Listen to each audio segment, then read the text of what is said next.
meeting today. And today we will be talking about non-market institutional pressures and firm non-market strategies.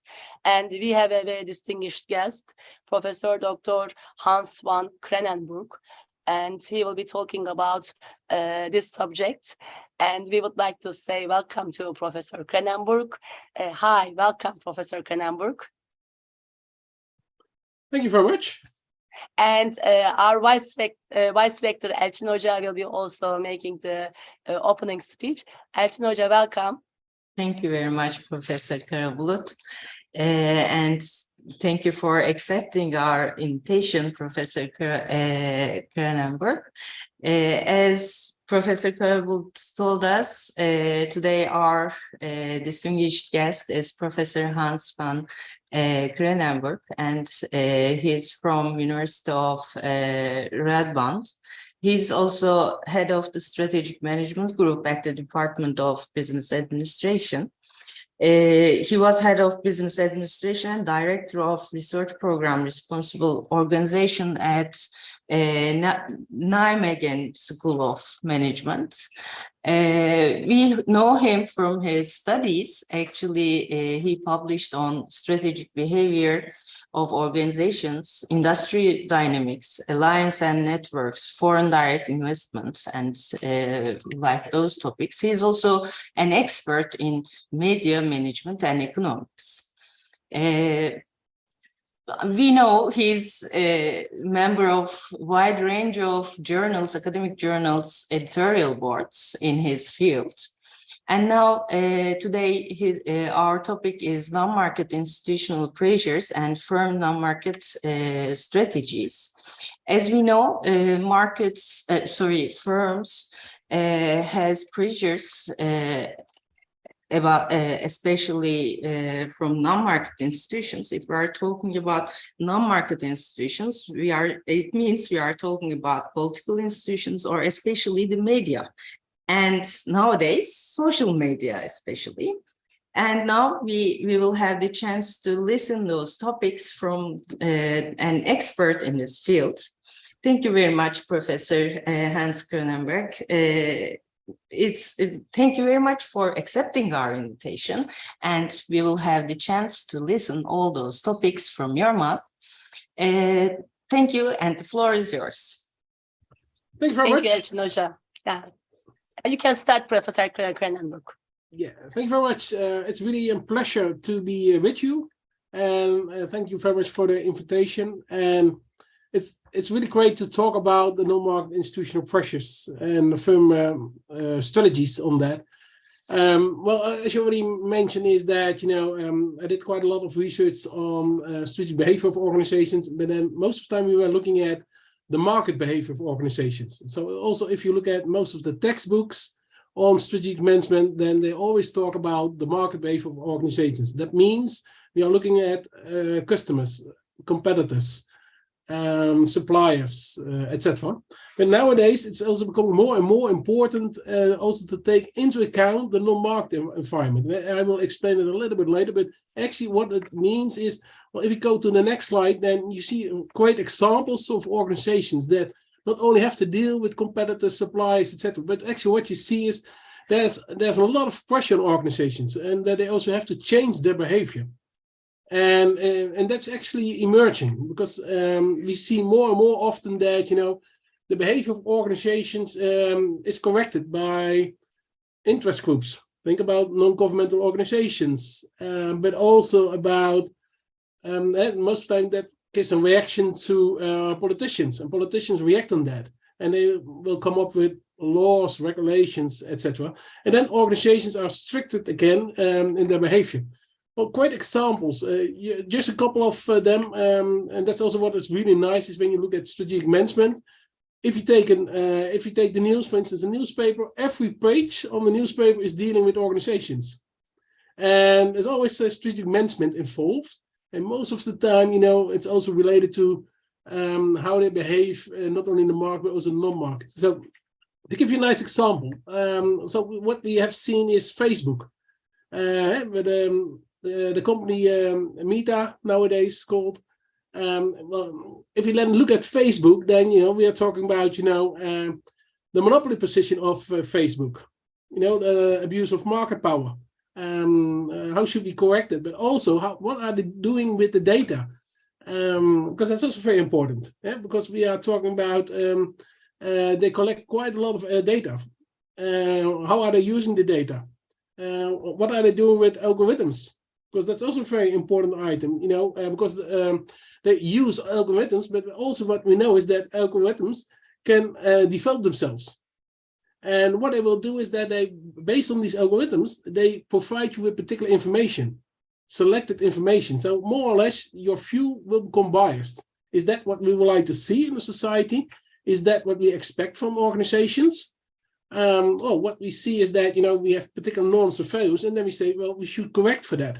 And that's, for instance, happening in Europe, if you look at the European Commission, because they are saying, well, if we look at Facebook, then we also have to protect our customers, because it's an American company, it's based in America, so they follow the law and regulation of America. And that means that the European citizens are not protected, because it's protecting the American citizens, but not the European citizens. So what you will see is that there's immediately a response from the European Commission by saying, well, we also have to protect the European citizens. And there you see immediately an involvement of regulators, policy makers, etc. We also had another great example is that in the Netherlands, we also had a discussion about the headquarters. We had the headquarters from Unilever in the Netherlands, but also for Shell. And what we have seen is that both companies decided recently to move to the UK. So they became British companies. And it's really interesting to see what are the reasons. Well, the reason why, an important reason why Unilever left the Netherlands and moved to the UK had to do with corporate taxes. Because and in particular on the dividends, the shareholders didn't want to pay. In the UK, they don't have to pay. In the Netherlands, they have to pay taxes. So there was a very important argument to move to the UK. But also politics plays a very important role, because there was a lot of lobbying going on. Because we know, we have the Brexit. And for the UK, it was also very important to show that, they make a good choice, and that, the climate for companies is very attractive for them. So it's a great, well, I would say a great success for them if they can show that, large companies move the headquarters to the UK. Another one that we had is, for instance, Shell. Also, a lot of lobbying, Shell moved to the UK, but there was also something else going on, and that was that there were lawsuits against Shell in the Netherlands. And the lawsuits were about, the emission of CO2. Well, as you know, we have to become CO2 neutral in 2050. But then there was environmental protecting agencies. They were saying, wait a minute, you are not going that fast. You should go faster in the reduction of your CO2. They won the lawsuit, and the judge forced Shell to speed up the whole process. And this is also a nice example, pressures from others that also influence the decision-making process of Shell for companies. In this case, Shell moved to the UK, so it became a full British company. So there are so many other examples what we can see about, that there are so many different actors involving the decision-making process for organizations. But if you then, this is just from the news, but if you then look at the society, and that's probably what is that, we talk about globalization. And, well, globalization has bring us quite a lot of success and prosperity. But in the meantime, we also know that not everything is successful. Well, we are now, well, that's for instance what we see now with the Ukraine war. we are so dependent on each other for fossil energy that it immediately affects the prices of fuel, and that means also the operations. In some cases, companies have to close down because the energy prices are so high that they cannot produce anymore. But then we also see, in this case, that there's a lot of pressure on the organizations from also other countries, governments, because in particular when you talk about international companies, that you also have to look at the institutional context where they're operating, and what we see is there are differences in institutional context. And then also the question then is for these organizations is, how are we dealing with the different institutional context? Which one should be more or less the leading context? Should it be the home country? Or is that the host country? And there may be differences, also based on norms, values, etc. So how are we dealing with that? Another one we already mentioned is social media.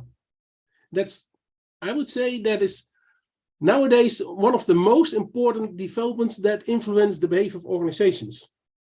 Because if you look at social media, within a few minutes, the world knows exactly what a company is doing.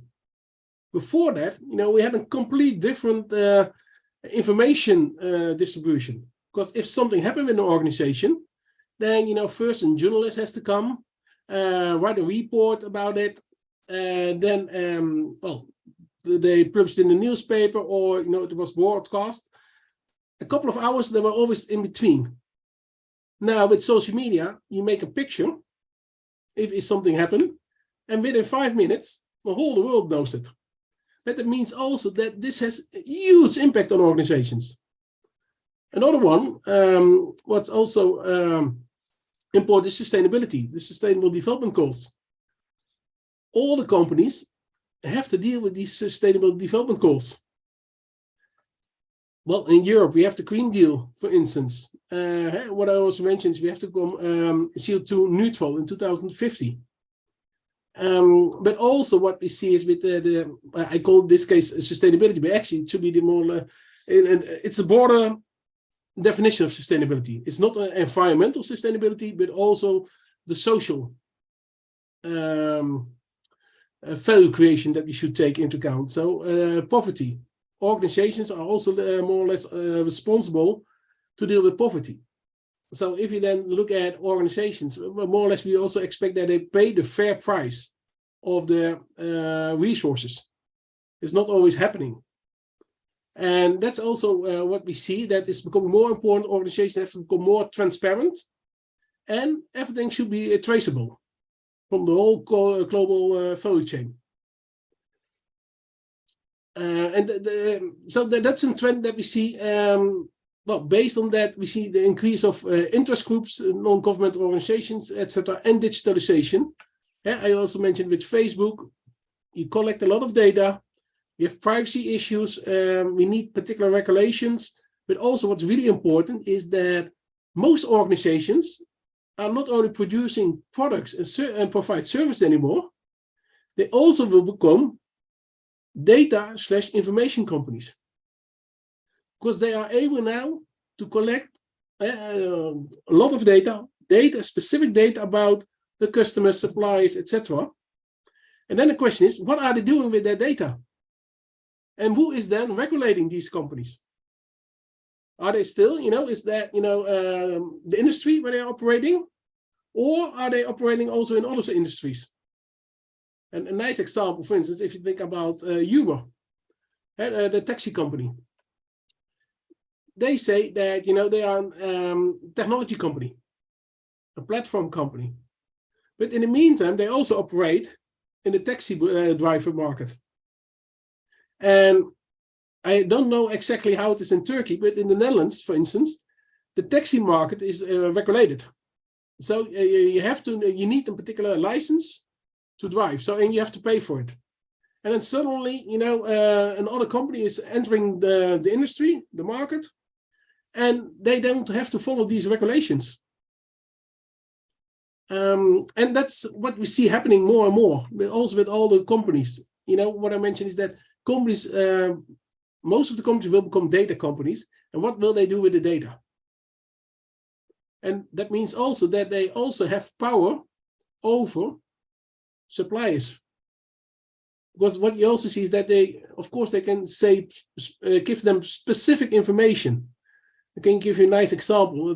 We have a dairy company, Campina, Friesland Campina. It's a dairy company, and they collect a lot of data from farmers, etc. But with these data, they can exactly tell them, you know, when they have to milk the cow, what kind of feed, how they have to feed the cow, what food they need, etc. So what you see is that these farmers become more dependent on Campina. Yeah, and that means that in this case you are not only looking anymore at the product service company, but a company that is providing other services outside the product market. And again, how are we dealing with that? And that's what we are realizing, that we don't have enough regulation, but there's a lot of pressure now coming from customers, from the society, that we have to correct also these organizations. So there you see an increase of institutional pressures. What are the main institutional pressures, institutions that we have? Well, political institutions, political parties, for instance, Parliament, European Commission, etc. Everyone knows them. The regulators, they are also play a very important role. If you talk about a merger and acquisition, you know, then you always need permission.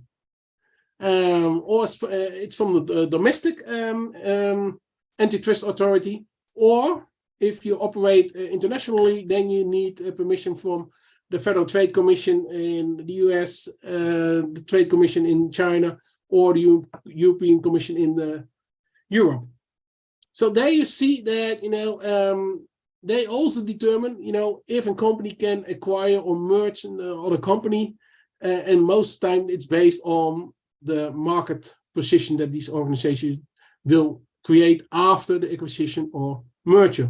But in the meantime, they also look at the behavior of organizations, think about safety and healthy situations. We have inspections that also look at organizations if they behave correctly, if it's a safe environment, etc. And then we also have, of course, the related to environment, etc. Then the media. I already mentioned the social media, but also the traditional media. They also play a lot of they also have a lot of influence on organizations, because they are the ones that makes things aware. You know, they create public awareness, etc. So they also are a very important institution. And then finally, the interest groups. So what I will do is I will not say that much about the political and regulatory agencies, because most of the time you know them already. Well, if you look at the media, I already explained a little bit the media, but also what's really nice is, and I mentioned that, you know, the impact of social media will become larger and larger. And this is a really nice, this is from Statistica from 2022. And what you see is that we expect almost 6 billion users in 2027 of social media. So that means almost everyone in the world is related to social media.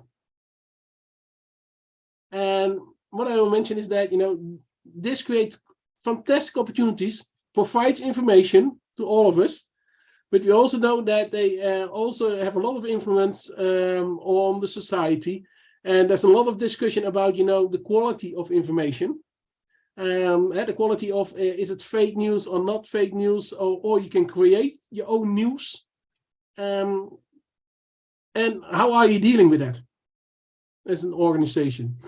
Another important trend is the interest groups. Well, this is research from the Union of International Associations. We also continue with this research, but what you see is that the number of international NGOs, the non-governmental organizations, has increased over time and is still increasing. And this is also good to be aware of that, in the 80s, in the 70s, the beginning of the 80s, there were almost no non-government institutions. And after that, you see a huge increase in these institutions. And why? Well, we can explain it that, if you look at globalization, that we have regimes, and not all the regimes are successful, but what we know is that there's sovereignty of these countries. We are not able to intervene because we have to respect that. That's an agreement that we made in, in the 17th century. It's a Westphalian agreement. And what you see is that NGOs try to do that because you can say, okay, we can ask multinationals to do that. But as I already explained, multinationals have another purpose. Because they are looking at products and services, and of course they have some influence on that. But there you see that NGOs take the lead in, and they also inform others about what's going on in a particular context, etc. And we also see that market mechanism is not always good because what we see is the merit goods, externalities, pollutions, etc. We have great examples also in the Netherlands. For instance, what we see is that we have a big steel company, very successful, Tata Steel, and they pollute quite a lot. So people in that neighborhood of the plant become ill, and then an environmental agency showed that the reason why the people became ill, and well, because they published that, and then what you see is that the pressure on organizations, politicians react on that, etc. So there you see also that these institutions help the organization to monitor externalities and also influence the behavior of organizations. Why do we also see more NGOs? Before that, it was really quite difficult to mobilize them. If you have a particular issue, how can you mobilize others? Due to ECT and education, it's quite easy to mobilize people. You can think about Hirschman with exit voice and loyalty. He's saying that you need a voice, and NGOs creating a voice for the people. And because they create a voice, they can mobilize people. They create a social movement, and if they have a social movement and there's loyalty, people will stay in that social movement. Then you can have influence. And then finally, we already talk about globalization. So they are the main reasons why we see an increase in these non-governmental organizations, and of course the impact on the market. Well, here this is an overview of the main differences between a market and non-market environment. What you see in a non-market environment, there we have, for instance, the majority rule. It's important, collective actions and publicity. But for the market, we don't have that mechanism. You don't need a majority because you make the decision. If you're active in an organization and a company, then you are the ones that determine what's going on. That's different than in the non-market environment, where there are so many different people active. And if you would like to make a decision, then it's a majority rule, and for organizations it's not necessary. And the rights for organizations are by the participants, and it's not always for the non-market, because the rights are by the government officials, media, interest groups, etc. So they always also see huge differences. Voluntary basis. You participate in an organization on a voluntary basis. In the non-market environment, it's not always the case, because we can force you to behave in a certain way or act in a certain way, the way we agree on that. Because we have particular norms for you, and we give permission to authorities, the government, etc., and say, okay, well, this is the legislation, the law. We have to stay within the law, Everyone, if that's not the case, then there are sanctions. And from a private organization, if you don't agree, you can leave without any problems.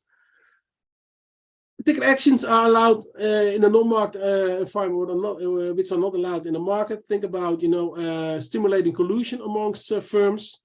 Because from the market, when we have cartels, then we say, well, this is not in the best interest of the customers.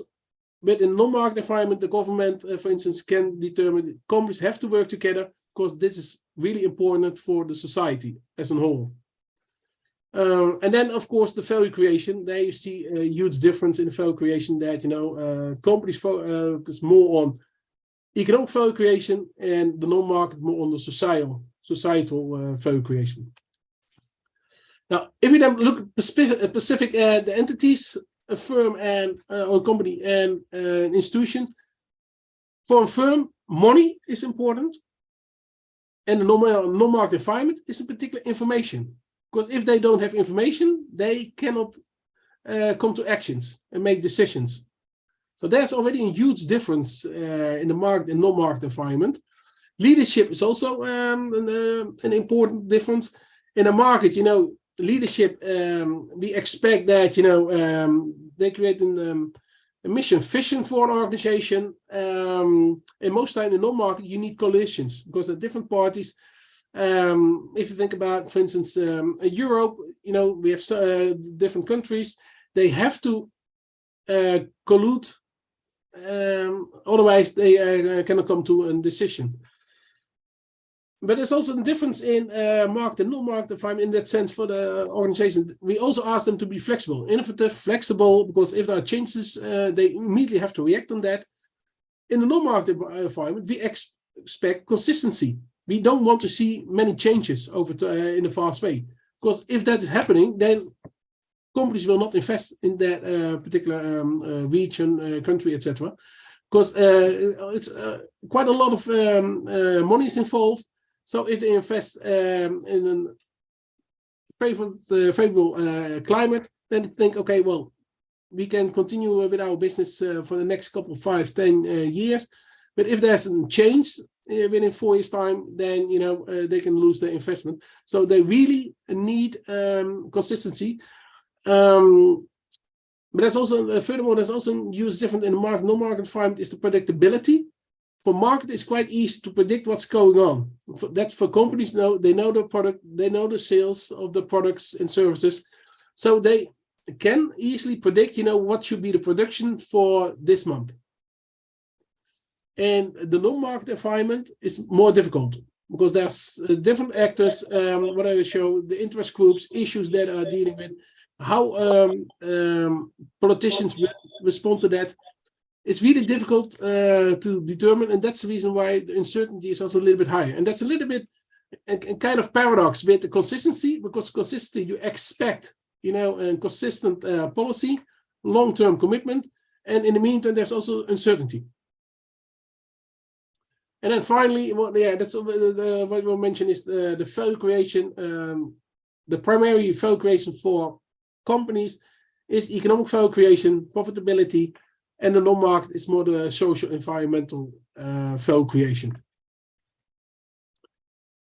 So then if you look at what are the most important components for non-market when organizations have to deal with, and this is from Baron.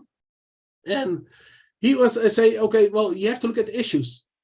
Issues plays a very important role. If something happening, then organizations have to deal with the issue, and they have to, they should try to reduce the saliency of the issue. If they are not doing that, then it will have a huge impact on organizations. So I will come to that a little bit later. Information. And what I already show is that information plays a very important role. Creating public awareness. If there's an issue, make the issue larger. So you need information about that. But also, that's also really interesting for when we just mentioned acquisitions and mergers. So what's also really important is that the regulatory agency has no information about the companies. So they also depend on the information that is provided by the companies. when they have to make decisions, and also from other companies. So there you see that, you can also play with information. So what kind of information will they provide?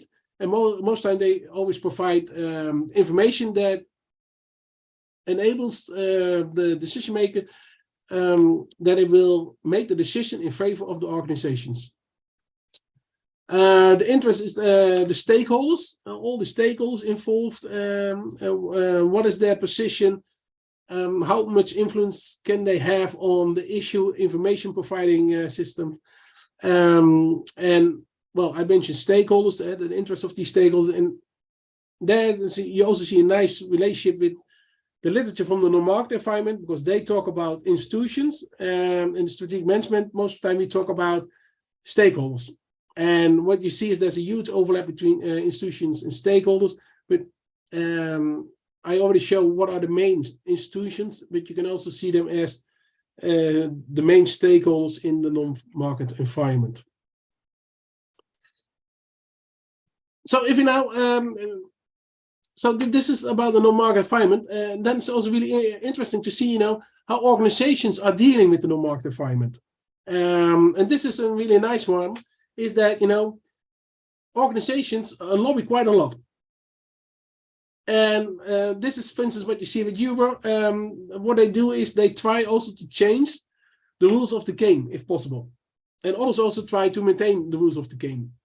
So there you see that already in this case, companies spend quite a lot of money on lobbying so that the rules of the game will change, so that regulations will become more relaxed. In other cases, you also see that organizations would like to see more regulations.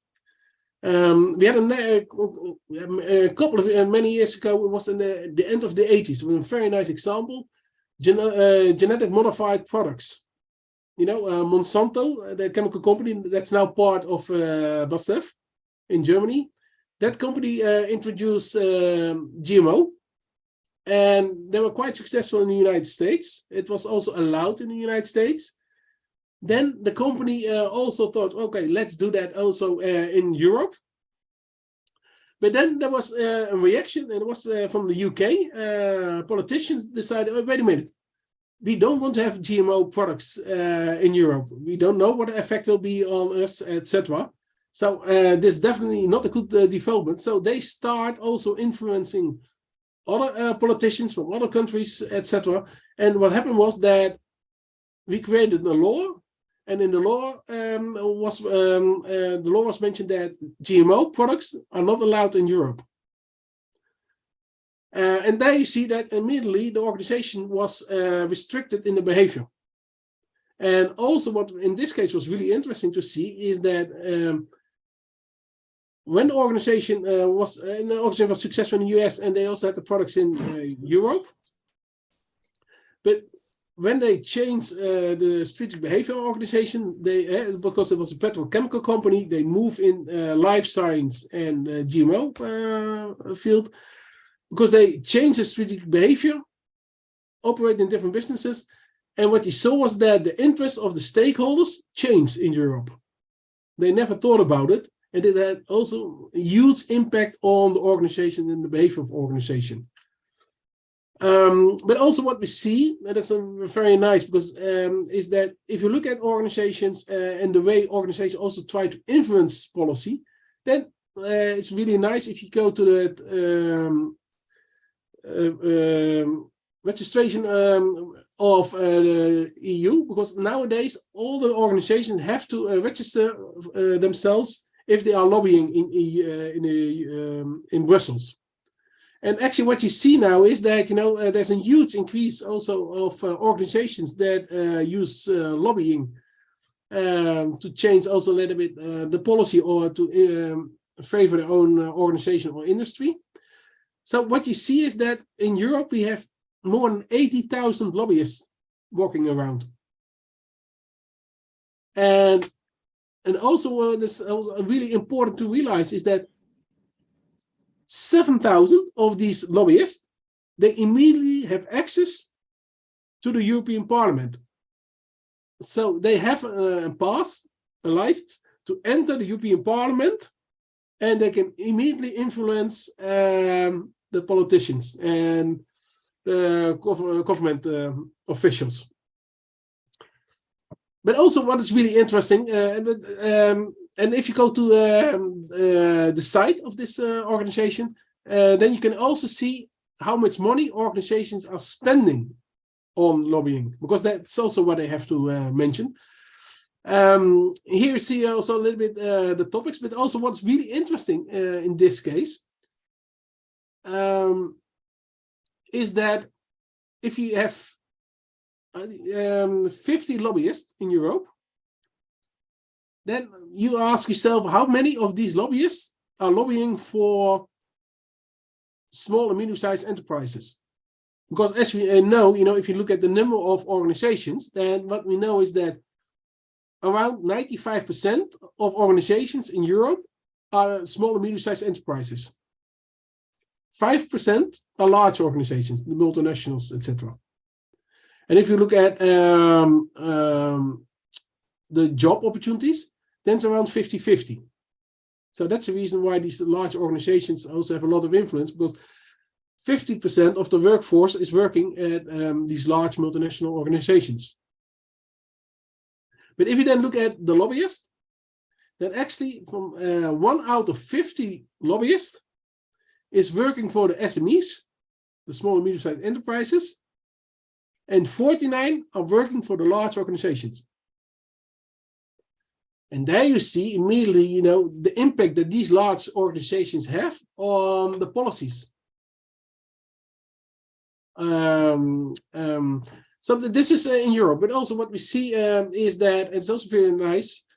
I have to say that I don't know enough about the Turkish system, but if you look at lobbying, you can also think about financial strategy or supporting campaigns. Yeah, for instance, in the Netherlands, it's not allowed that companies donate to political parties. In the United States, it's allowed. In the United States, the campaigns to become a senator or president are really expensive.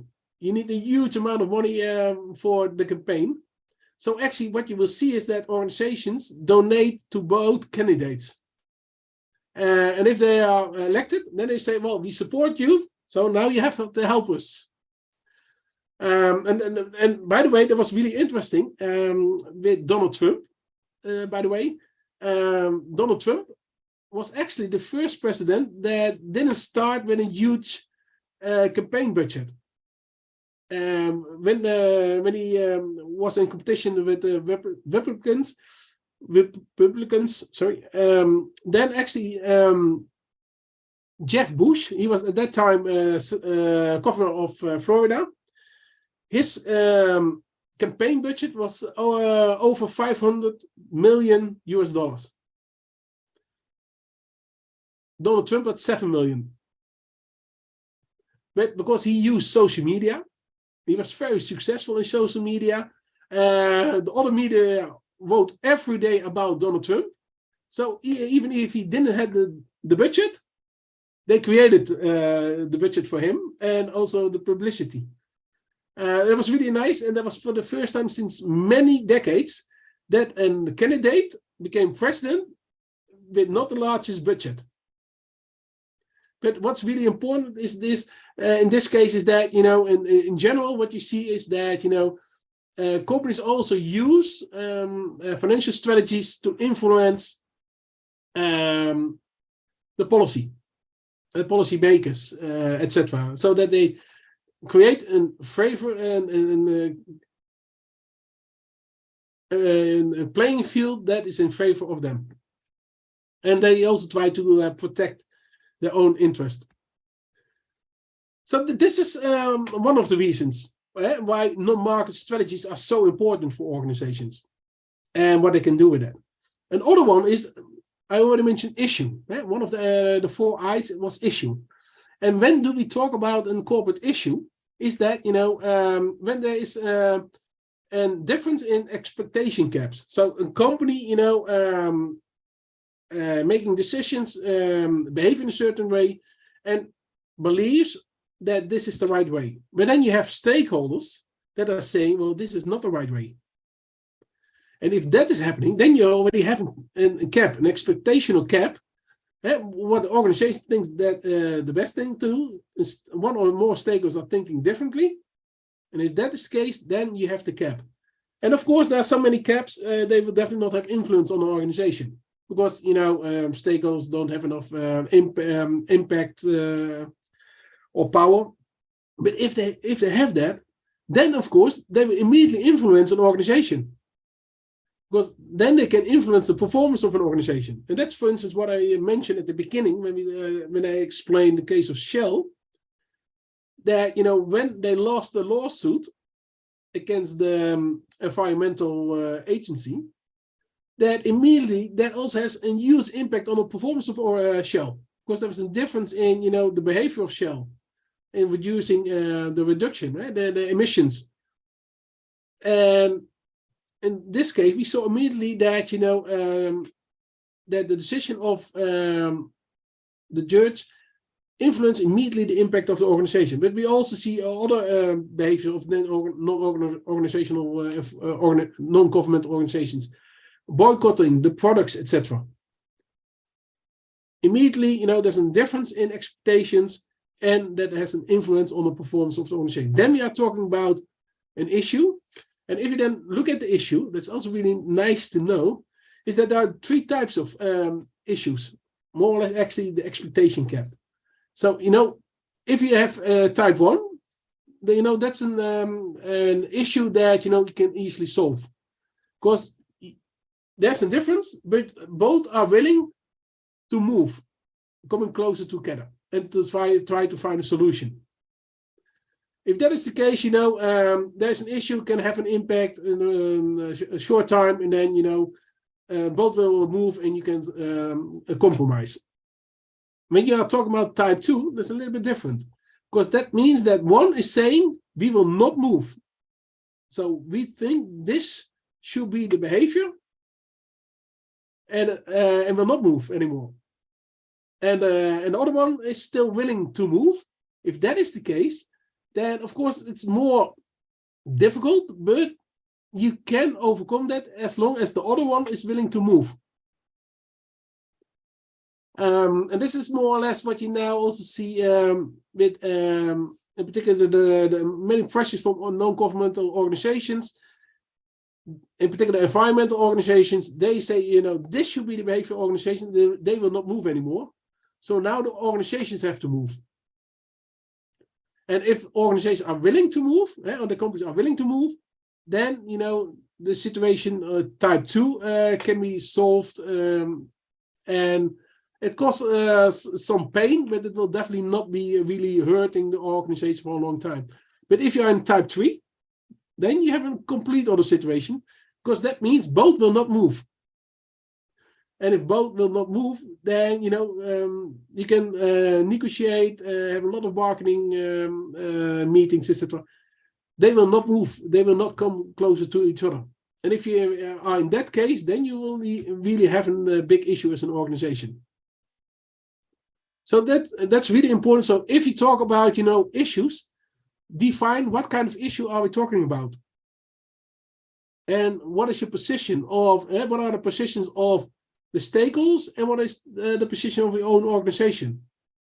And based on that, you can see how you can deal with it and what kind of strategy you can use or should use, or what you can expect from the other party.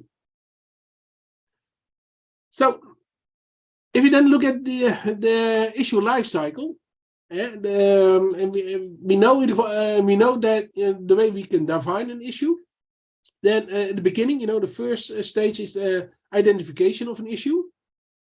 And so there you need information. And if there's certain information, then, you can create an issue. But you immediately also see the impact. So the more information you provide about a particular issue, the more impact it will have on the organization. So what organizations try to do is, of course, or should do, try to reduce the impact. So reduce the saliency of the issue. If they are not doing that, then what you will see is that, there's issue identification. People start mobilizing themselves. They form interest groups. They start a social movement. And what they will do is, because they're successful, more people will join them. They provide more information to the audience, so they will increase the public awareness. Other traditional media also start writing about it, etc. So the saliency will increase further. Well, there you see again, okay, for companies, the best thing is try to reduce the saliency. If that is not happening, then what you then see is that, there's so much public awareness that also politicians start talking about it. Because they read the news, etc. There are lobbyists also from non-governmental organizations. They talk with these politicians, the governmental officials, etc. And if they start thinking about it, and what then may be happening is that, there's a discussion, and they will start thinking about legislation. Do we need a new law? Do we need new regulations so that we, for instance, restrict the behavior of the organization? And so that we can reduce the issue. Well, if they continue and they come up with a regulation, then of course, companies have to follow these regulations. They are restricted in the behavior, and they need a compliance officer so that they also maintain the regulations. So what you will see is that an issue can have a huge impact on the organization. An issue can result in law, let me say regulation, and that influence the behavior of the organization. So what you see, it's really important for organizations to reduce the saliency as soon as possible, because then, you would like to avoid that, they will, that the issue will come in stage 3 or further. Then, of course, if you look at the time span of an issue, it can be very short. We had, of course, a couple of interesting examples. And if you look at also at the impact, we had the financial crisis. There was had a huge impact, and within half an hour we had a lot of legislation based on 1, 2, and 3, and the financial institutions have to stick to that. We also see that for other behavior in the US, we had the bankruptcy of the energy company.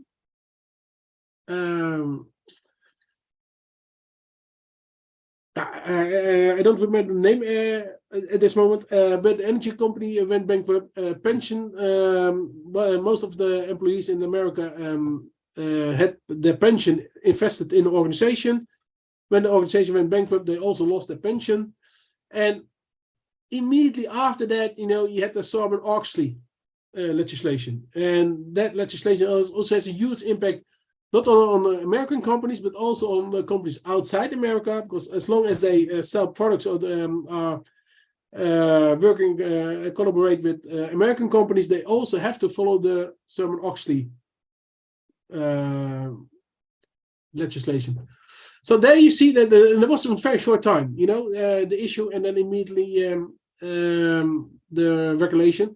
But we also, if you also have issues with a long time span, and then you can think about, the sustainability. Because if you think about, the way we are working with sustainability, then, we already started in the 80s. And then we had different kind of summits. And, well, recently we had Egypt one. And actually what we see is every time when we have a summit, or Paris, Egypt, etc., then you see an increase in the saliency of the issue. And this one is still continuing. So also for issues, you also have to look at the time span. And some are very short, others are very long. Then finally, how can organizations respond to that? If you look at the non-market literature, it's really nice about the non-market literature is that it's using different perspectives. And that is that, they also use the organizational response strategies from Oliver by saying that, if you look at the strategies that, it's more the compliance strategy of the manipulating strategies. And there are a couple of strategies in between. But they are more or less the two extreme. Take it for granted, accept what's going on. And the other one is, you can, in the middle, you have the avoidance strategy. So if there's a lot of pressure on your organization, well, what can you do? Try to avoid it. That's, for instance, what Unilever and Shell have done. They left the Netherlands, moved to the UK, and they have a context where the pressure is lower on these organizations. And then the extreme one is manipulating. So you really try to manipulate in such a way that, the policy will change in favor of your own organization. So that's Oliver. And then Hitman and Hill was saying that, the corporate political strategies is based on transactional versus relational strategies. So when there's an issue, well, you can decide, there's an issue on an ad hoc basis. We will respond to that. And if you solve that issue, then, it's fine. Another one is building relationship. And that's, also a way to reduce issues. Because if you have a relationship with the stakeholders, then you know what they are thinking, what they would like to see, and you can anticipate on that. And if you do that, then of course you can reduce the creation of an issue. And if there's an issue, you know each other, you can easily negotiate with each other and come to a compromise. And then they have mentioned different strategies like information strategy, financial strategies, etc. And finally, we always talk nowadays about corporate social responsibility strategies. And actually, what's really interesting is if you then look at, responsiveness of on that, then the strategies that they define are exactly the same strategies as you can find in the organizational response strategy or the corporate political strategy. So that's the reason I'm saying that, we should not deal in isolation with corporate social responsibility strategies. It should be part of the non-market strategy of organizations. And that's also what we see nowadays, is that, it's a mixture of different strategies that organizations have to do to use to deal with the different kind of pressures. And one of the pressure is, of course, the sustainability pressure. It's coming from different institutions. And only focusing on that is definitely not enough, because you also need, there are other developments, they also should respond on that. So you always have to find a mixture of strategies to deal with the pressure from these non-market institutions. So then at the end, this is also what we wrote down in a book about non-market strategic management. It's one of the first books on that. There we discuss non-market strategies. And actually, if you look at non-market strategy, and there's one really important thing that you should remember, that's non-market strategies are always supporting the market strategies. So it's not that, the non-market strategy is the dominant strategy. No, they always support the market strategy, because for an for a company, you would like to, you have a value proposition, you offer products, services. That's the main purpose of the organization. You will do that in the best way as you can do. You take into account the externalities, etc. And to make that successful, your market strategy, with also, the pressures that are on the organization, you need the non-market strategies so that your market strategy become more successful. That will definitely have impact on the final performance of the organization. So what you see in this picture is that the non-market strategy, it's the same as with the market strategy. External drivers play an important role in formulating these strategies. Internal drivers, also the resources, dynamic capabilities, they influence the non-market strategy. The non-market strategy can influence directly the market strategy. And the market strategy can also influence the non-market strategy, but there's a particular outcome that immediately can have effect on the firm performance, but also indirectly via the market strategy, and then it will affect the firm performance. So overall, if you look at organizations, then if we would like to train students, then we should also learn students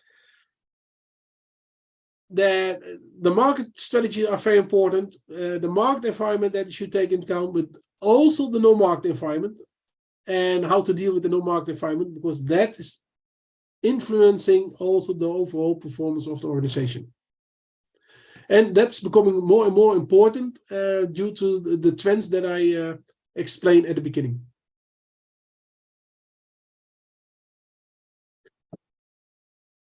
So this is what I was intended to say about the strategies of organizations and how they deal with the non-market environment. Okay, dear Professor, it was very nice presentation. Thank you very much. We appreciate. And of course, we will ask some questions to you. First of all, I would like to ask you how companies can strategically manage their non-market environment? How companies can manage the non-market environment? Yeah, how can strategically manage their non-market environment? Yeah. What is really important is that the whole company is aware of the non-market environment. So that means in the decision-making process, in the whole organizations, they should also take the non-market environment into account. So what if you make a decision, what kind of consequences will that have on the stakeholders? How will they react on that? And based on that, that will influence the decision process. And then you can also see, how should we then react as an organization? And that's different than what most of the organizations are doing. Most of the organizations are not dealing with the non-market environment, the stakeholders with the different pressures. They mainly focus on the market strategies, the economic performance of the organization. And if there's something happening, then most of the organizations, they have a PR, a public relation department. And they they tell the public relation department, well, something happened, please respond on that. That worked for many years, just like the traditional media. But it's not working anymore, or not enough at least, and the impact will become less and less. They are not effective anymore. And that also has to do with the developments in digitalization, the social media, etc. That the whole organization should also integrate more or less the public relation activities. And that's, for instance, what you see is some of the large organizations are already dealing with that. And that's if you look, for instance, as an organization like Unilever, they now also follow the social media and look at what are the trends. And based on the trends, they decide, how to respond. And that is if the topics are positive for the organization, then of course it's not necessary to respond. But of course they can say, "Oh, thank you very much," etc. But they also see topics that they can harm the organization. And they immediately react on that so that they try to reduce the saliency of that topic. So they already see also the integration more at another level in the organization. But if you do that, then you should immediately also inform the departments that are involved in that. So that means this. That means that for organizations, you also really have to think about, what kind of information are you providing them? Departments should be more integrated, because nowadays, if you look, most of the time look at organizations, then still departments are they have their own institutional logics. They are not really integrated with other departments, separate units. And in this case, if you really would like to deal with that, so they need more integration, more information have to be shared between them. They should respond to that, and they have to think more from a system perspective. So that they are just a subsystem in a larger system, and the organization is again a subsystem in an industry that may be the system, but then in a country, etc. So, but then that asks quite a lot from organizations. So that means they also have to organize themselves differently. Okay. Thank you very much. And I would like to mention something. Turkey attracts foreign direct investment, as you know. And last year we attracted foreign direct investment from Netherlands, from Holland, and it is the biggest. It has the biggest share in our foreign direct investment. It's because probably most of the global companies have headquarters or hubs, I would say, regional hubs in Netherlands. So, when they move somewhere else, then of course it will affect also the movements in the foreign direct investments as well. What do you think about this? Yeah, that has to do with the institutional context, and that's also really important. Is that for organizations that they have to understand the institutional context of organization and how to respond to these institutional contexts, and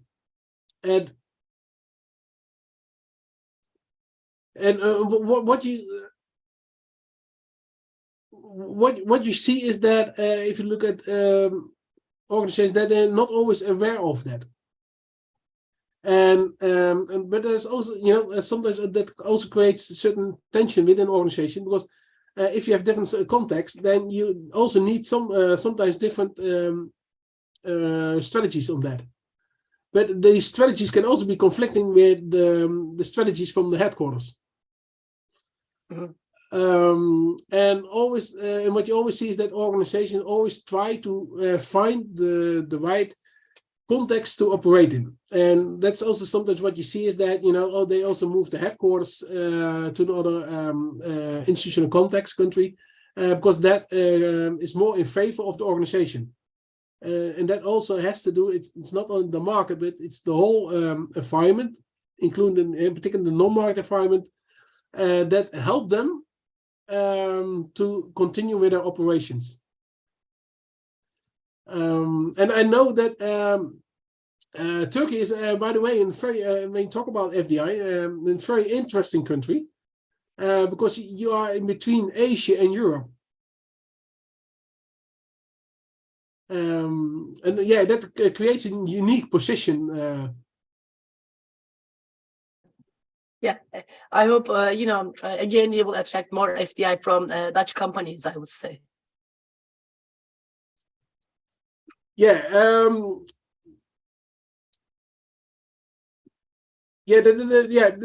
What I am saying is that, that really depends on the markets that are interesting for the organizations. And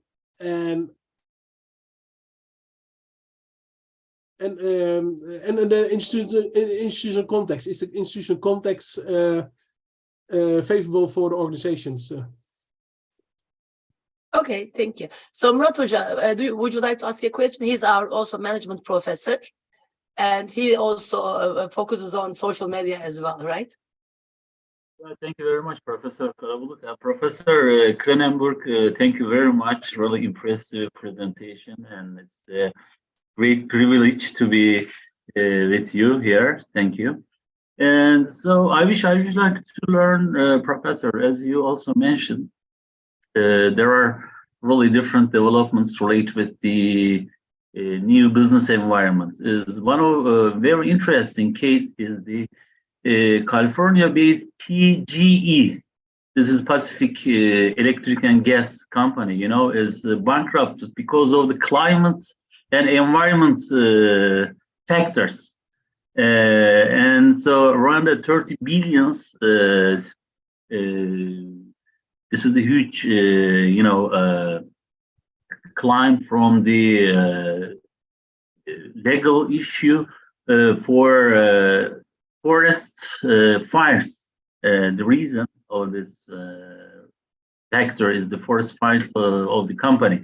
And then company explained the bankruptcy, unfortunately, because of the non-market issues for handling this problem. So I would like to learn, this. How do you see this kind of developments will be affect the, the new reason of the bankruptcies, or changing the endogen, exogen factors of the companies? And as a university professor, I would like to also learn how we can transfer this knowledge to our business strategy and business class.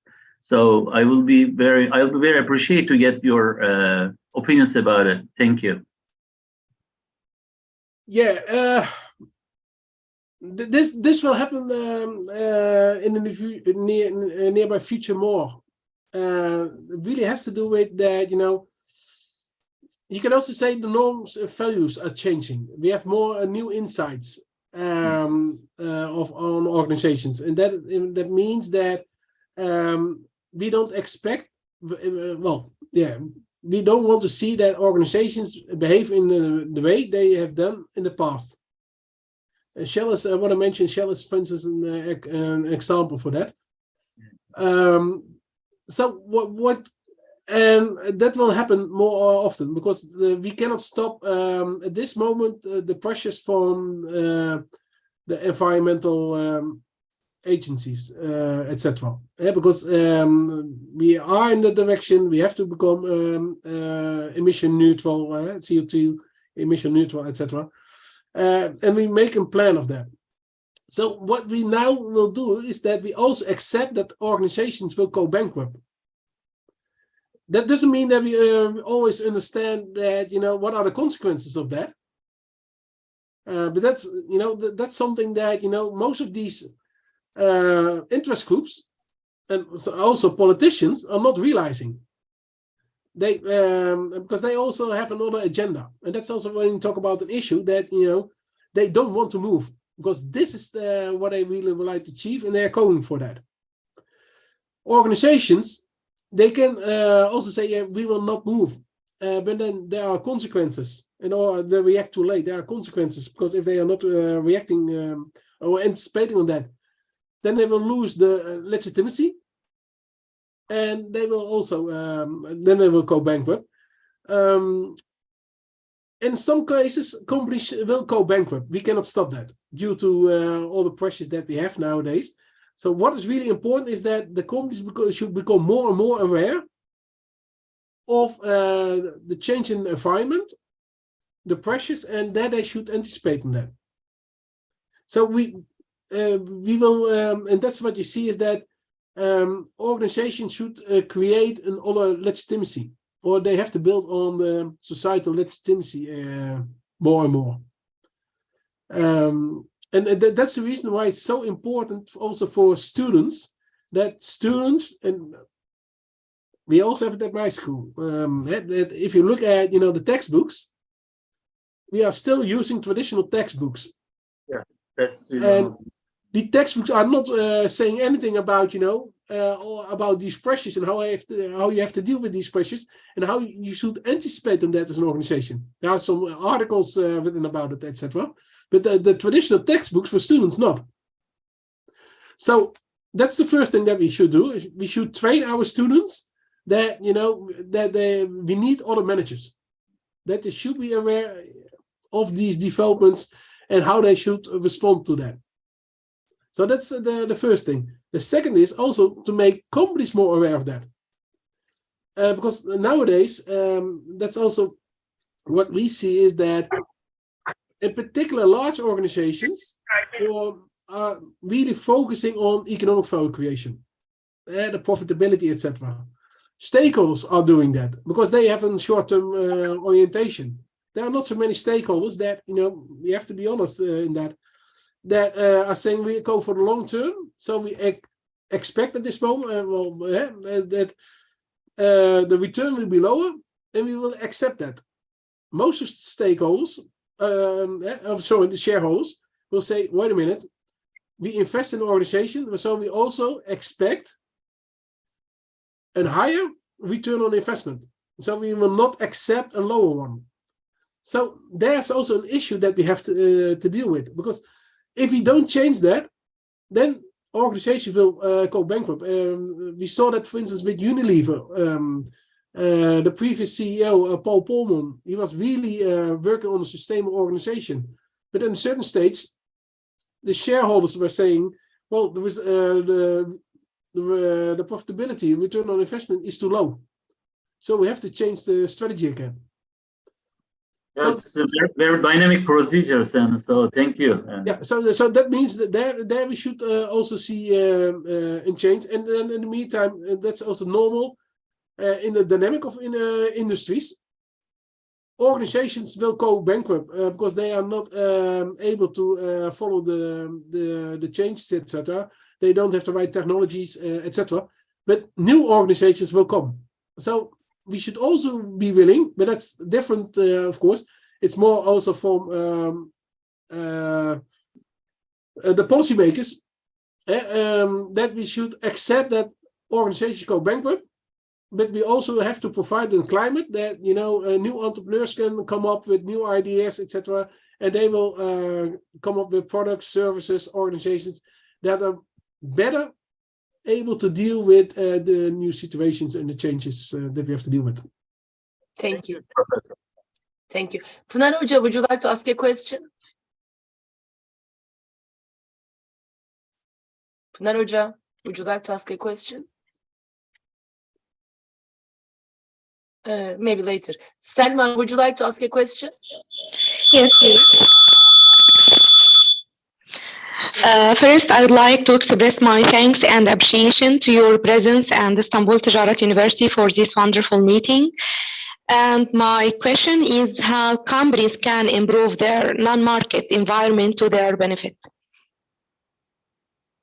How companies can improve their non-market environment to the benefit? What I can do is talk more with the non-market stakeholders and see what the interest is of these stakeholders. Because you know that they can have quite a lot of impact on the organizations. And if you can work together, and if you can adjust your strategy, also that you deal with the interests of these stakeholders, then you will definitely improve your performance as an organization. And that's actually what it's a stakeholder management perspective they can use. But actually, that's what Michael Porter was saying, that we should not focus on corporate social responsibility. We are first doing our activities, and then we are thinking about what should be good for the society and environment. More or less, it's not really embedded in the organization, so you should go for the create shared value. And that means that when you talk about social responsibility, it should be integrated in the whole organization. When you talk about the budget of an organization, you should not at the end say this amount we allocate for CSR. No, all the budgets within the organization, the allocation of the budget that you do within the organization, all budget should take into account corporate social responsibility. And if you do that, then of course you immediately also deal with the non-market environment. Thank you very much. Okay, Raif, would you like to ask a question? Yes, Professor. Thank you so much, Professor Hans, for this valuable presentation. I just want to ask you about how different stakeholders impact non-market environment. So they pushes the firms to reactively respond through following one of these strategies you mentioned. Please, can you repeat the question again? How different stakeholders impact non-market environment. So they pushes firms to respond reactively through following one of these strategies you mentioned. Yeah. When you look at stakeholders, then it's really important to look at what is the interest of the stakeholder in the particular issue we talk about. What information do they have, and what information should we provide them? Based on that, you can see the power of these stakeholders. Based on that, you can react. But there's also one thing that you should also take into account is that if you come up with changes or a particular strategy that you think that, this is the right way strategy for particular stakeholders, it may be, and that's what I mentioned at the beginning also, Monsanto, the company. If you change your strategy, then, it may be that, the interest of stakeholders also will change. So that means if you then look at the stakeholders, making the stakeholder, do some stakeholder mapping, etc. And be sure that you also take into account, the behavior of the stakeholder, the interest of the stakeholder, how will the interest change in particular situations, make kind of scenarios, but also see, how the stakeholder is influencing other stakeholders. And that's also very important, because then you should not only focus on the prime stakeholder, but that prime stakeholder can also influence the interests of the other stakeholders. Thank you so much, Professor. Thank you. Özgür Bey, would you like to ask a question? Thank you, Hocam. Good afternoon, Professor. I am one of the PhD students in the university. Thank you very much for the webinar today. My question is, could you please give us an example of non-marketing challenges that companies face today? The non-market challenges that they have, that they face today is, the beginning what I show is the trends. For in Europe, for instance, the Green Deal is a huge challenge for organization, because in the Green Deal it's written down, how much they have to reduce the emission, and that's a huge challenge for most of the organizations. And I would say that's probably at this moment the biggest challenge for organizations. And that's also something that we should realize is that we know it's necessary, because we have the climate change, etc. But most of the time the politicians that set the goals, but no one thinks about how should we implement it. And then if you look at an organizations, they have to implement it, and for them it's already a big challenge to achieve these goals, the long-term goals. But also there's a lot of resistance within the organization, because most of the organizations have still the traditional mindset. And if you would like to achieve these goals, you need a new mindset. And that's the biggest challenge, I would say, for organizations. Thank you, sir. Perhaps I can say that you can also think about, the institutional logics within the organization. So you have these traditional institutional logics in the organization, and to achieve these new goals, you need other institutional logics. And what you will see in the organization, that can be conflicting. And then you need how to deal with an organization. Then you need boundary spanners that who are able to deal with these conflicting logics, and so that they bring different departments together. Thank you, dear Professor. So, always, would you like to ask a question? Thank you, Professor. First of all, it was really a beneficial webinar for me. I have one question, Professor, that what do you think, sir, what are the non-market resources and their outcomes? So please repeat. My question is that what do you think, sir, what are the non-market resources and their outcomes?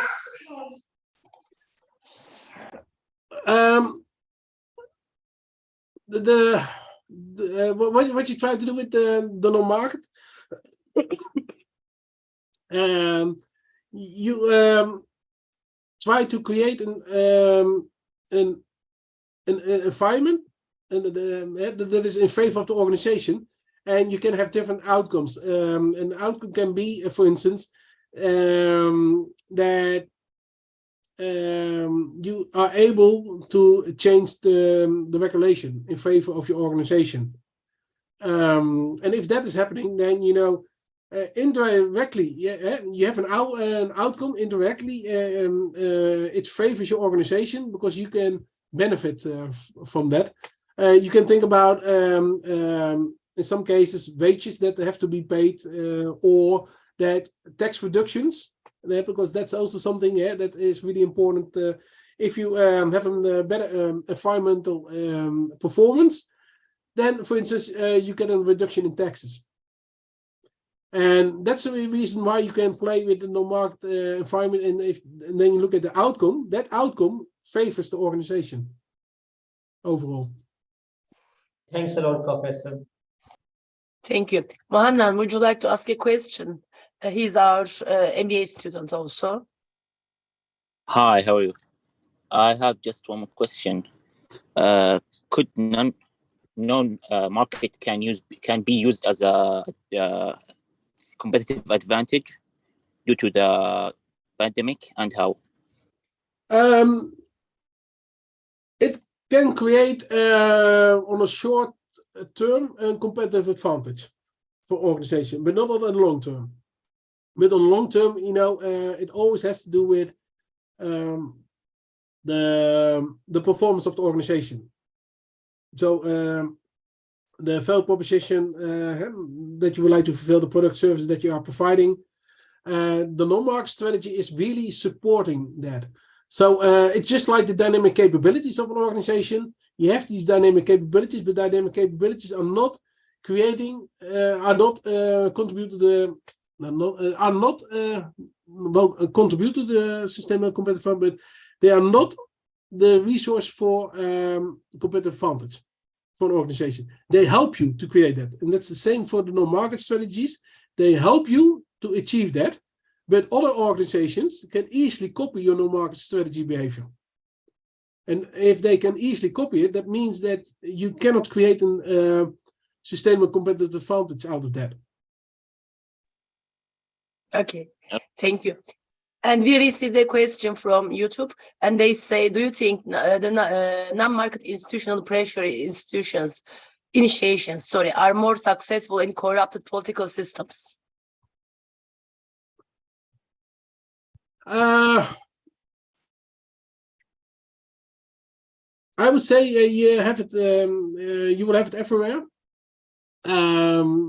Of course, at a different level.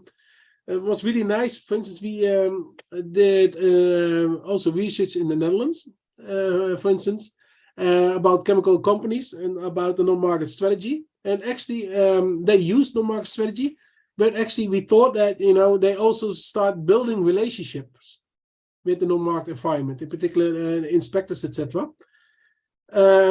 Because that's happening. That all these chemical companies, they will be inspected once in the 3 months. And actually, what we found out is that these companies were not able to build a relationship. And the reason is that inspectors are changing every 3 months. And that was why they are doing that, because they didn't want that companies should build a relationship with the inspectors. Then you see that this is not working. But if you then look at other behavior, that they always. If you are a member of a business association, that means already that you are dealing with no market strategy. because a business association or a trade association is lobbying for you. So everyone is doing that. So they always try to influence politicians, and they also write white papers, also to influence the public opinion. They are sitting on panel. They take part in panel discussions, etc. There you see that they always use no-mark strategy. But if you then go to other regimes, in some cases you know that you have to deal with the no-market strategies. Otherwise, you cannot do business. So that is part of the institutional context. Is that wrong? No. But the question is more, what are the? It's more about the behavior of the regimes, etc. But we know that in particular countries, they have an other institutional context. You need the no-market strategies before you are able to enter a country. If you do that, then after that, there are also some financial strategies that you should need. Otherwise, you are not allowed to get permission to build a plant over there. But But by the way, that's also what we see in the Netherlands, because that's also what our organizations are doing. Is that municipalities also would like to see that large organizations are investing in their community. So once in a while, they also offer tax reductions, or a lower price for the crown to build the plant on.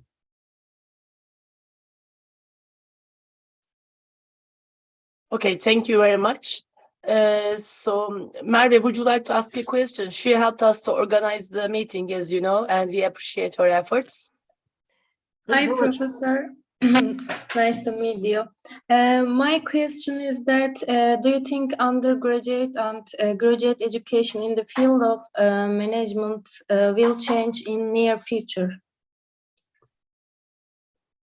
Yeah, I think so. If you look at business, of course, we still need the disciplines. You have to understand the marketing, you have to understand R&D, you have to understand HR, etc. So we still have these disciplines. But what will be different is that they should be more integrated with each other. And we will not look anymore, not only look at economic value creation, but we also should take more into account the environmental and social value creation. In other words, what we will do is that we look at organizations, we also look at the externalities of organizations and how are we dealing with that. So that's the first one. And the second is that's also the development that we see the circular economy. Circular economy becomes more and more important. And if you are going to a circular society, what you then will see is that you have to work together with all the organizations, different kind of organizations, not only business organizations but also political institutions, etc., and non-profit organizations. And what you then see is that you have to focus more on collaboration. And when you talk about value creation, you're not only talking about value creation for your own organization, but actually the value creation for the whole community. To give you a nice example is that what we, for instance, see is that we have, for instance, a paper pulp factory.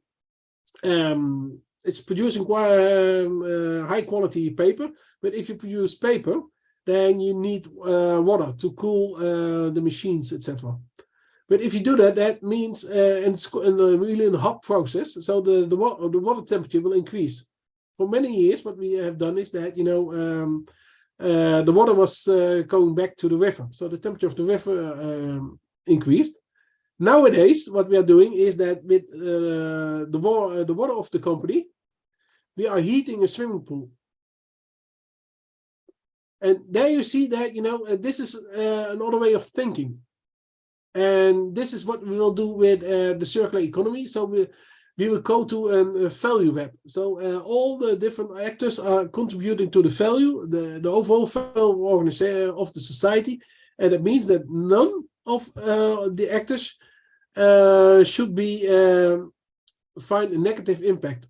So more or less it's a Pareto optimum of the society. So that means that we should change the way we are teaching our students. Thank you very much. And there is also one question. They say, could you please give us example about comparative advantage with non-market strategy? Yeah, what I'm saying that you're not really creating a sustainable competitive advantage. You can create a temporary advantage. For instance, if the example that I just provided with taxes. So if you are able to influence the policymakers that, if you have less emission of CO2, that you have to pay less taxes, then you have an advantage. But this is a temporary one. It's not sustainable. And the non-market strategies are contributing to create a sustainable competitive advantage for all the organizations. So what you see is that if you have wait a minute. It's helping the organization to create a better position. That's what I have to say. But it will not help the organization for a sustainable competitive advantage. Because what I mentioned is that all the other companies can easily copy the non-market strategy. They cannot copy always the market strategy based on, for instance, if you have a particular patent on the technology, then 80 years, another company is not able to produce that product. That creates a sustainable competitive advantage. The non-market strategies, not. Thank you very much. And your last question is, what kind of research subjects could you suggest to us, to the researchers, to the professors, to the PhD students?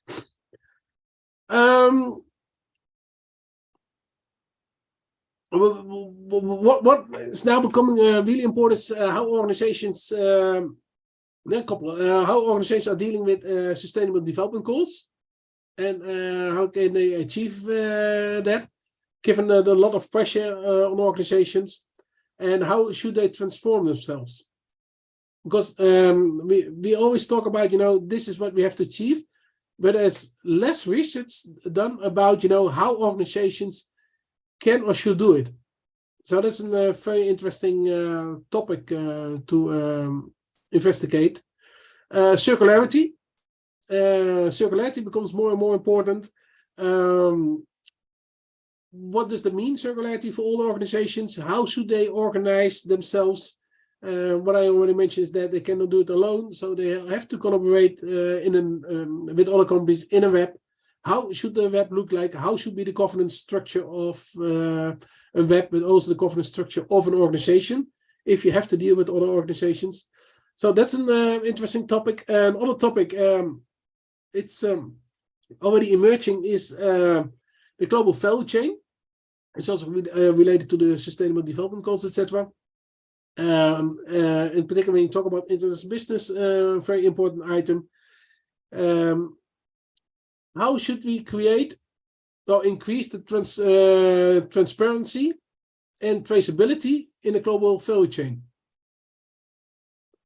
And what are the consequences of that? And what effect will it have if you do it and companies are not doing it? What kind of effect will it have on organizations? So that may be an interesting one. But also digitalization. What I mentioned is that, if you really look at digitalization, what kind of impact will it have on organizations? Internationalization, what effect will it have on internationalization of organizations? But also about the data. How are you dealing with the data? And actually also the function of your organization may change. And that's really interesting. How many people are aware of that in the organizations? If you look at the top management teams of organizations, most of them don't know it. So that's also an interesting topic. And another one is also, when you in particular talk about internationalization, then scarcity. we have a lot. The resources are becoming scarce, and how are we dealing with that? Because that's if you look most of the time at the European American textbooks, then it's always written down. You go to another country, you go for the resources. You can do it by alliance acquisition or via the market exchange. You buy the products, you acquire the resources, then you produce the product over there, and then you export it back to your own country. That is changing, because what we see is, for instance, that the role of China is changing. So it's not America anymore that will be the superpower, but next to America, it's also China. And China also owns a lot of resources. And that means also if they have resources, though, you become more dependent on them. But also, that's also very important to realize, is that if you look at the market opportunity in China, is huge. There's still a huge increase in possibilities over there. But that means also the production will increase. So they also need more products, etc. So what you will see is that will also be in change in resource allocation, etc. And for international business perspective, I would say that is a very interesting one, because that may change also complete the way we have to organize ourselves. Thank you very much. It was a great speech. It was a great presentation. And our graduate courses start at actually 6:30. So our professors had to leave, so they apologize for that. But we would like to see you in our university whenever you want. Okay, please let us know. We would like to host you in our university, and it was our pleasure to meet with you. And you just, of course, spent time for your presentation for this webinar. And we are very happy that we met with you, and we would like to see you in our university as soon as possible. Thank you very much. It was a pleasure to do it, and thank you very much for the interesting questions. It's also a nice way to challenge me and also to think about it. Of course, you don't have immediately the answers. Sometimes you don't have the answers. So they were very nice, challenging questions. Thank you very much. Thank you. And I would like to also thank our university, rector, vice rector, dean, to give me this chance to make this webinar. And I would like to thank to Merve and all our students and professors who participated to this webinar. I would like to see all of you again as soon as possible. Thank you very much. Thank you. Thank you, and good luck. Thank you. Bye bye. Bye bye. Yeah. Çok teşekkür